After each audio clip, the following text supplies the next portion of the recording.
আরপিওর অগণতান্ত্রিক সংশোধনী বাতিল সহ জামানত কমানো, কালো টাকা, পেশি শক্তি ও প্রশাসনিক কারসাজি মুক্ত নির্বাচনের দাবি জানিয়েছেন বাম গণতান্ত্রিক জোট।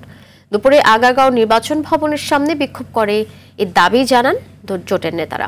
বলেন, তুলনামূলক ছোট দলগুলো যাতে নির্বাচনে প্রতিদ্বন্দ্বিতা করতে না পারে, আরপিও সংশোধনীর মাধ্যমে কমিশন সেই পথ বেছে নিয়েছে।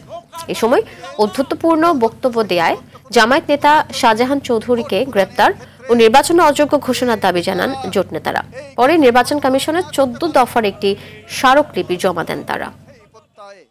কিন্তু দুঃখজনক হলেও সত্য, একটা সুষ্ঠু নির্বাচনের জন্য নির্বাচনে যাতে টাকার খেলা, পেশি শক্তি, সাম্প্রদায়িকতা, আঞ্চলিকতা এবং প্রশাসনিক কারসাজি মুক্ত হয়, সেই জন্য সেই দাবি নিয়ে কি করলে সেটা হবে, সেই দাবিগুলো নিয়ে আমরা এখানে নির্বাচন কমিশনের সামনে হাজির হয়েছি।